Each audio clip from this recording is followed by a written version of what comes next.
नमस्कार दोस्तों, मेरा नाम है सुशील कुमार।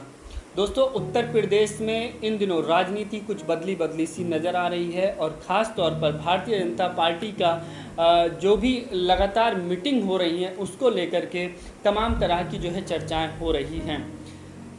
पिछले 3 दिन से लगातार उत्तर प्रदेश में भारतीय जनता पार्टी के मुख्य कार्यालय पर यानी कि लखनऊ में पार्टी के बड़े नेता जो भी राष्ट्रीय स्तर के जो नेता हैं, प्रदेश स्तर के जो नेता हैं, वो लगातार मीटिंग कर रहे हैं। पार्टी के नेताओं के साथ में, सीएम के साथ में, डिप्टी सीएम केशव प्रसाद मौर्य के साथ में, सीएम योगी आदित्यनाथ के साथ भी मीटिंग हुई है और चर्चाएं ये कही जा रही हैं कि हो सकता है उत्तर प्रदेश के 2022 के विधानसभा चुनाव से ठीक पहले सीएम योगी आदित्यनाथ को मुख्यमंत्री पद से हटा सकती है बीजेपी का जो हाई कमान है, वो ऐसा कर सकता है।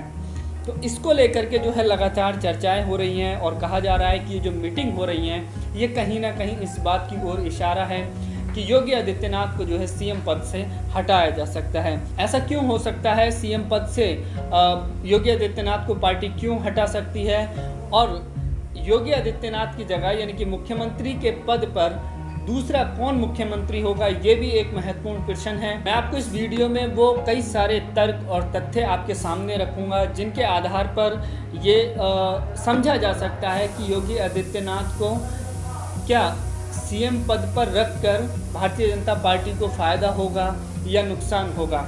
दोस्तों, 2017 में जब उत्तर प्रदेश में विधानसभा के चुनाव हुए थे और भारतीय जनता पार्टी की सरकार बनी थी, सरकार बनने से पहले किसी ने भी ये नहीं सोचा था कि मुख्यमंत्री योगी आदित्यनाथ बनाए जा सकते हैं। हालांकि केशव प्रसाद मौर्य जो डिप्टी सीएम हैं, उनकी जरूर चर्चा थी कि केशव प्रसाद मौर्य को भारतीय जनता पार्टी उत्तर प्रदेश में मुख्यमंत्री बना सकती है।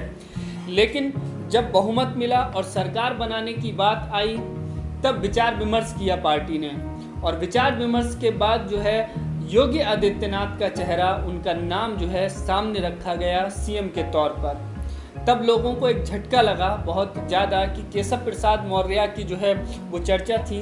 खास तौर पर जो ओबीसी वर्ग का जो वोट मिला था वो केशव प्रसाद मौर्य की वजह से ही मिला था। इस तरह की बातें जो हैं उस वक्त काफ़ी कही जा रही थी।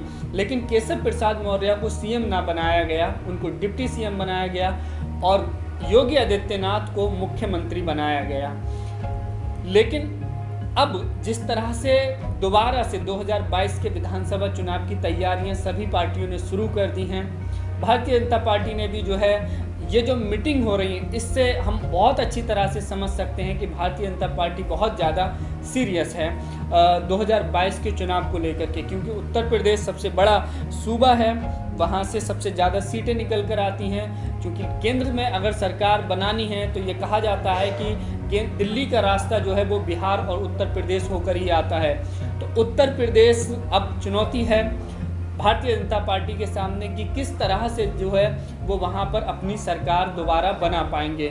क्योंकि बंगाल में, पश्चिम बंगाल में जिस तरह से बीजेपी के सामने नतीजे आए, हार का मुंह देखना पड़ा, उससे कहीं ना कहीं टेंशन भारतीय जनता पार्टी की बढ़ गई है।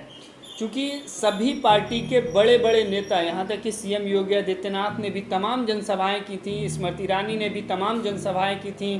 यानी कि एक तरीके से कहा जाए पार्टी के सभी हाईलाइट चेहरे, कद्दावर नेता, उन्होंने पूरी मेहनत की थी बंगाल को जीतने की, लेकिन वो नाकाम रहे। ममता बनर्जी दोबारा से जो है वहाँ पर मुख्यमंत्री बनी।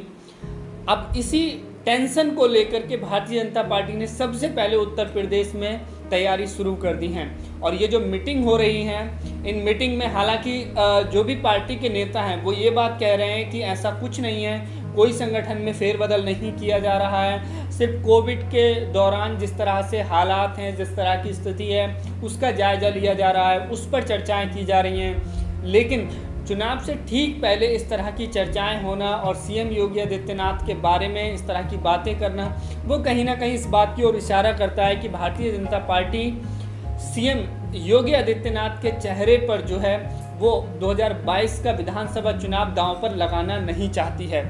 क्योंकि 2017 में जब सीएम योगी आदित्यनाथ को बनाया गया था, उससे पहले किसी ने नहीं सोचा था कि योगी आदित्यनाथ सीएम बन सकते हैं। ना ही भारतीय जनता पार्टी ने योगी आदित्यनाथ का चेहरा रखा था सीएम के तौर पर कि हम जो है 2017 में अगर सरकार बनेगी तो योगी आदित्यनाथ को मुख्यमंत्री बनाएंगे। जाहिर सी बात है, अगर ऐसा भारतीय जनता पार्टी करती तो उसे नुकसान हो सकता था, क्योंकि योगी आदित्यनाथ की जो छवि है वो एकदम कट्टर नेता के तौर पर छवि बनी हुई है। उनके भड़काऊ भाषण, उन पे तमाम चार्जेस वगैरह लगे हुए थे। इसलिए जो है केशव प्रसाद मौर्य की तो चर्चा थी कि उनको सीएम बनाया जा सकता है, लेकिन योगी आदित्यनाथ की जो है वो चर्चा नहीं थी। अब हम बात करें कि आखिर ऐसा क्यों है। पिछले 5 साल के जो हालात बने हैं उत्तर प्रदेश में, जिस तरह से रामराज की बात तो योगी आदित्यनाथ करते रहे हैं, लेकिन ज़मीनी स्तर पर किस तरह की स्थिति रही है, जो जनता को संतुष्ट क्या वो कर पाए हैं योगी आदित्यनाथ, ये एक बड़ा सवाल है। हालांकि मीडिया ने जो है काफ़ी जो है उनके सवाल जो है खड़े करने की हिम्मत कोशिश नहीं की है, चाहे बड़ी से बड़ी घटना क्यों नहीं हो गई हो। बिकरू कांड जिस तरह से 8 पुलिस वालों की हत्या कर दी गई हो, उसमें भी जो है किसी की हिम्मत नहीं हुई कि योगी आदित्यनाथ से जो है इस्तीफा मांग सकें। चाहे वो हाथरस का कांड हो, चाहे वो उन्नाव का कांड हो, वहाँ पर जो है बीजेपी के ही नेता ने जो है लड़की के साथ में रेप किया और उसके पूरे परिवार को मार दिया। तो मीडिया की हिम्मत नहीं हुई कि वो सवाल कर सके और ये पूछ सके कि आखिर योगी राज को, जिस तरह से रामराज वो बार बार कहते हैं, उसकी आखिर हकीकत क्या है, उसकी सच्चाई क्या है। और जिस तरह से महाराष्ट्र में जिस तरह से उद्धव ठाकरे हैं, वहाँ पर आपने देखा होगा कि उद्धव ठाकरे इस्तीफा दो, इस तरह से तमाम टेलीविज़न में एंकर जो है चीखते चिल्लाते हुए नजर आ जाते हैं। लेकिन उत्तर प्रदेश में योगी आदित्यनाथ के बारे में ऐसा कोई सवाल कर सके, ऐसा कोई पत्रकार जो है वो दिखाई नहीं देता है।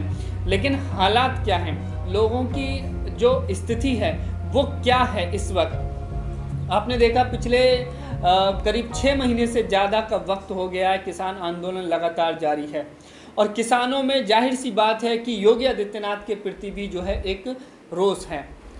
चूँकि ये कहा जा रहा है कि जो गन्ने का भुगतान है वो टाइम से नहीं हुआ, सुप्रीम कोर्ट के आदेश के अनुसार भी जो है योगी आदित्यनाथ ने उसका पालन नहीं किया।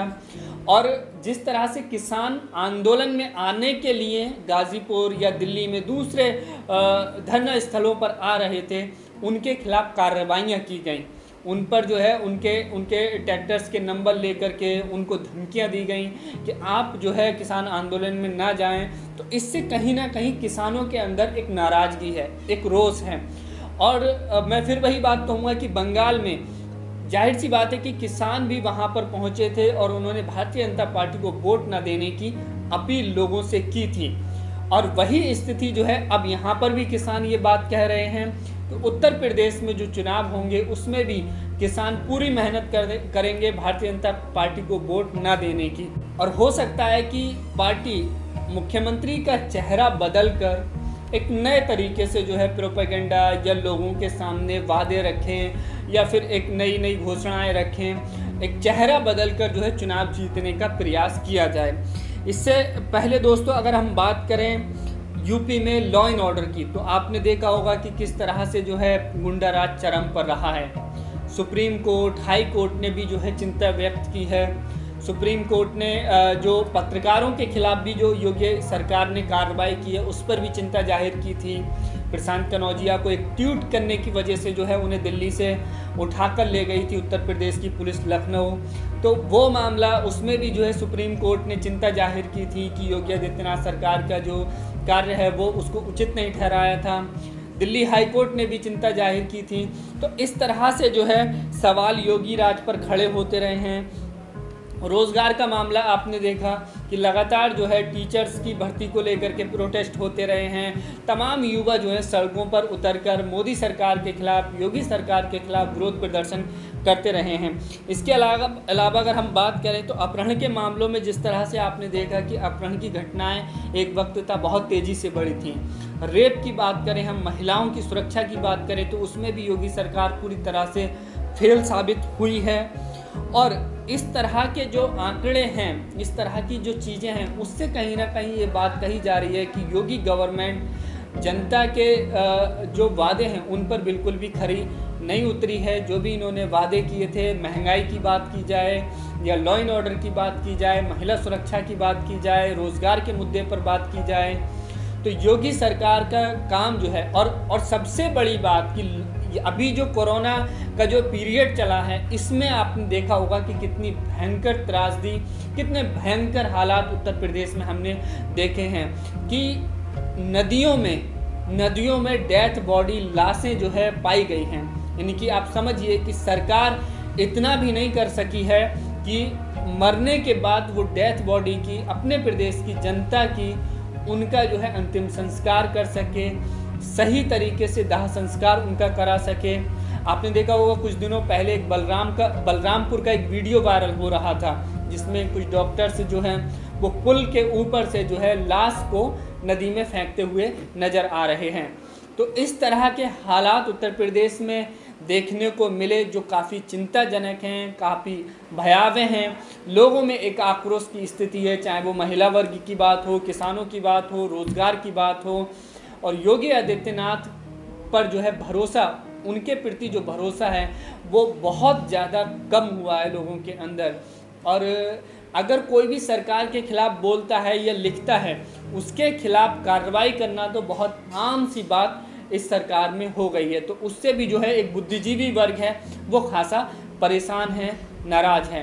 तो इस तरह के हालातों के बीच जिस तरह से कयास लगाए जा रहे हैं कि योगी आदित्यनाथ को जो है मुख्यमंत्री पद से पार्टी हटा सकती है, किसी दूसरे को मुख्यमंत्री बना सकती है, और ये सिर्फ इसलिए किया जाएगा क्योंकि 2022 के विधानसभा चुनाव आ रहे हैं, उनकी तैयारी करनी है, उसको जीतने का।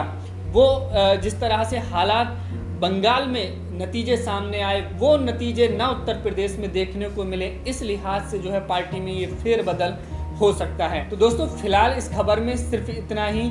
इस वीडियो पर, इस विश्लेषण पर आपका क्या तर्क है, आपकी क्या सोच है, आपकी क्या राय है, वो कमेंट करके ज़रूर बताइए। चैनल अगर आपने अभी तक सब्सक्राइब नहीं किया है तो प्लीज़ चैनल को सब्सक्राइब ज़रूर कर लीजिए। शुक्रिया।